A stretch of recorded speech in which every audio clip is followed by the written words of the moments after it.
CISF एक नई promotion policy लेकर आई है। इस बारे में बातचीत करने के लिए हमारे साथ हैं सीआईएसएफ के डीआईजी ऑप्स श्रीकांत किशोर जी। क्यों लेकर आई है सीआईएसएफ? देखिए 2017 की जो हमारी पॉलिसी थी, उस पॉलिसी को रिव्यू करना ज़रूरी था क्योंकि टाइम टू टाइम ये रिव्यू होना चाहिए।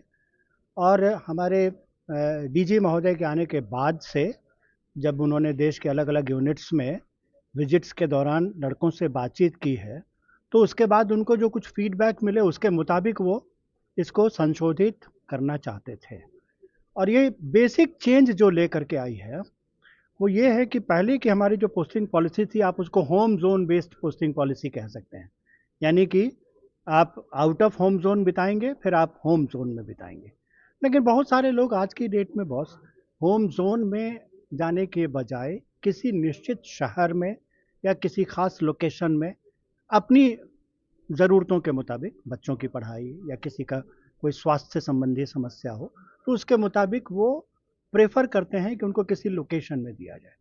तो इसलिए होम ज़ोन के बजाय चॉइस बनाया जाए और लोगों की पोस्टिंग की पूरी पॉलिसी को 2 हिस्सों में बाँटा जाए। एक आदमी को मोटा-मोटी 21 साल के आसपास का मौका चॉइस बेस्ड पोस्टिंग का मिले और रिमेनिंग पीरियड जो होगा उसका, जो कि मोटा-मोटी 13 साल के आसपास का होगा, जिसमें कि वो फ़ोर्स की ज़रूरत के मुताबिक डिप्लॉय होगा, उसमें उसका कोई चॉइस नहीं होगा। और जो लोग रिटायरमेंट करने वाले हैं उनके लिए भी आप लोगों ने एक नई पॉलिसी बनाई। जी, तो इसी के भीतर में एक और सबसेक्ट बना। ये डिसाइड हुआ कि जब हम लोग नई पॉलिसी लेकर के आएँगे तो इसमें कैसे प्रायोरिटाइज़ करें। जैसे मान लीजिए किसी एक लोकेशन के 25 दावेदार हैं, उन 25 में पहली प्रायोरिटी मिलेगी जो अगले 2 साल में रिटायर होने वाले हैं।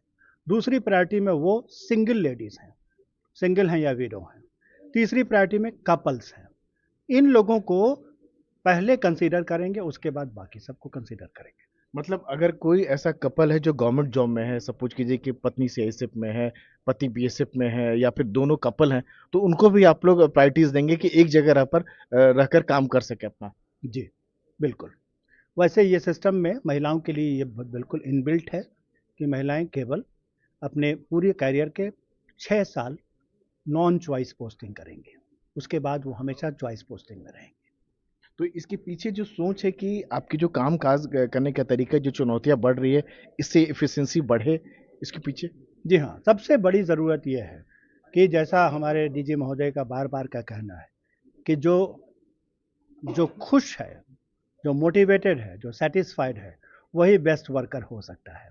तो हमारी कोशिश होनी चाहिए, फ़ोर्स की कोशिश होनी चाहिए कि अपने सारे बल सदस्यों को वो यथासंभव खुश रखे। तो आपका टोटल स्ट्रेंथ अभी जो है तकरीबन 1,90,000 के आसपास है। जी। तो ये जो पॉलिसी कितने लोगों पर लागू होगी और कब से आप लोग पूरी तरह से इम्प्लीमेंट कर देंगे?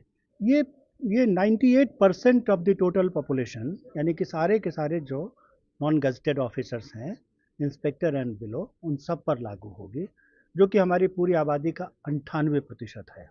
और ये समझिए कि इस पर दस्तखत हो चुके हैं और इस साल जो पोस्टिंग की का ऑर्डर होगा उसमें इसका कंसिडरेशन रहेगा। और जो सीआईएसएफ जितनी जगह तैनात है, चाहे एयरपोर्ट की बात करें, चाहे एटॉमिक एनर्जी इंस्टीट्यूशन है या जहाँ कहीं भी है, मेट्रो है, हर पर सब जगह लागू होगा ये। सभी जगह, बिल्कुल। इलिब्रेट करें कहाँ-कहाँ भी सीआईएसएफ है जैसे? सीआईएसएफ देखिए अभी मोटे तौर पर हम कह सकते हैं कि हम लोग एयरपोर्ट्स हमारा एक सबसे ज़्यादा विजिबल साइड है हुँ। और हम कुल मिलाकर के 69 एयरपोर्ट्स में आज की डेट में तैनात हैं।